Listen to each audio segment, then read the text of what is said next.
Salut la team, c'est Sonia, j'espère te trouver en grande forme aujourd'hui. Alors cette vidéo est la suite de la vidéo Nous sommes créateurs de réalité. Donc si tu ne l'as pas encore vue, je t'invite à la regarder. Je vais mettre le lien quelque part, je sais pas trop où, je vais faire au mieux. Si tu ne l'as pas encore vue, vas-y et puis reviens ici parmi nous. Dans la précédente vidéo, je t'expliquais que nous étions créateurs de réalité et qu'il était tout à fait possible de créer de manière consciente. Pour cela, je te proposais de reprendre en main le stylo qui te permet de dessiner ta vie, au travers notamment de 5 clés ou 5 forces. Et la première de ces clés que nous allons développer dans cette vidéo, c'est être responsable à 100%. Voilà, donc je commence par le plus difficile, être responsable à 100%. En effet, la majorité des gens ont un peu du mal à prendre cette responsabilité complète, totale, ce qui nous sort totalement d'une position de victime. Donc, être responsable à 100%. Elle est ok ou quoi?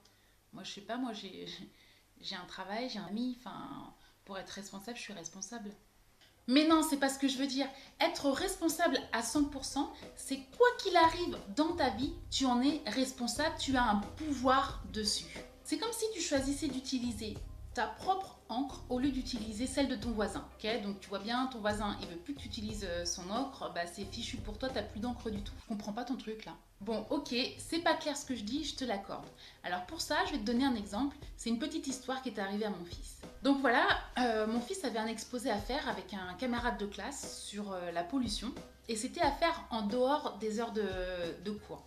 Et le prof avait été sympa, il avait donné à peu près un mois pour pouvoir faire cet exposé. Et dans ces un mois, il devait avoir au moins 15 jours qui devaient se passer pendant les vacances scolaires. Sauf qu'au final, bon, ils ont laissé un petit peu traîner les choses. Mon fils a préparé son exposé tout seul. Et c'est assez fortement ressenti quand il a dû le présenter devant la classe, puisque tout le monde s'est aperçu qu'en fait, il n'y avait qu'un seul enfant qui avait travaillé sur cet exposé. Et quand mon fils rentre à l'école, donc il m'explique un peu, il m'explique comment s'est passé son exposé, etc. Et puis il termine par me dire, mais en fait c'est la faute de Kenny, voilà, il était en vacances ou je ne sais plus quoi. Et la première chose que je lui ai dit, c'est que au moment où tu dis c'est la faute de, à ce moment-là, tu remets ton stylo à ton ami. En fait, c'est plus toi qui es en train de dessiner ta vie, c'est ton pote. Récupère ta responsabilité, ce qui va te permettre de récupérer ton stylo et vois comment tu peux t'améliorer pour la prochaine fois. Parce que tu comprends que si tu te dis que c'est de la faute de un tel, bah c'est fini, le sujet est clos. Pas d'axe d'amélioration possible, c'est terminé.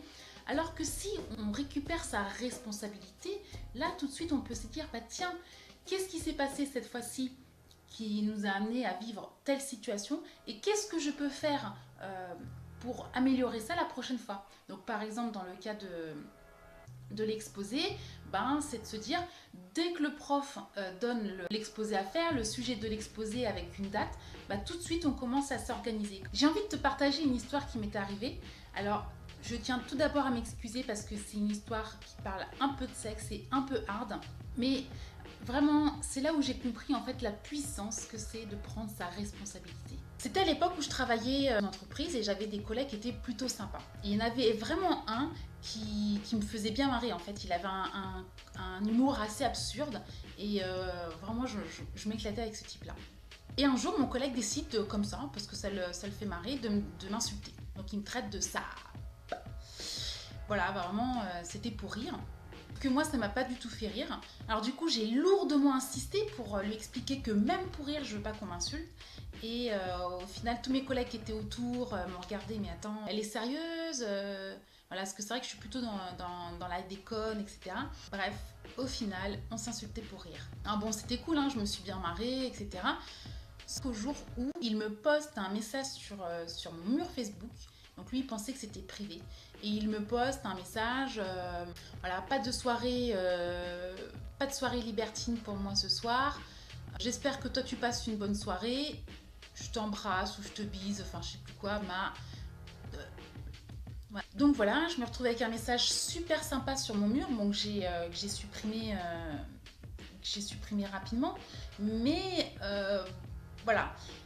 J'étais grave dégoûtée en fait. Je me disais que c'était un boulet. Bon, je vous avoue, j'ai eu un petit peu du mal à encaisser et je me suis dit, bon, ce truc qui t'arrive, là, c'est ta faute. C'est ta faute. t'aimes ça, prendre ta responsabilité, prends tes responsabilités à 100%, c'est de ta faute. Et en fait, ça m'a permis de comprendre quoi?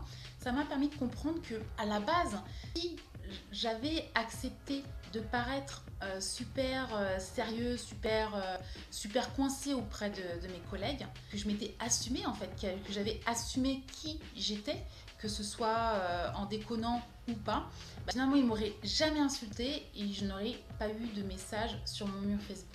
Et c'est ça la puissance de prendre sa responsabilité à 100%. Ah oui, une chose importante que je voulais préciser, c'est surtout de ne transforme pas ta responsabilité en culpabilité. Ok? Dis-toi vraiment que tu feras mieux la prochaine fois et qu'aujourd'hui, voilà, tu as appris une leçon et que bah, tu vas te coucher moins bête qu'hier. Voilà, je m'arrête là pour cette vidéo. Ce que je voudrais que tu retiennes, c'est que être responsable à 100%, c'est être responsable de quoi qu'il se passe dans ta vie. Et que le fait de prendre sa responsabilité, tu vas voir, c'est puissant et ça nous fait vraiment grandir. Voilà, avant de partir, ce que je te propose, c'est que si toi aussi tu as envie de prendre ta responsabilité à 100%, fais un petit like, le petit like de l'engagement. Bah moi, je te retrouve à la prochaine vidéo pour voir la seconde clé. Allez, pense à t'abonner. Bye bye!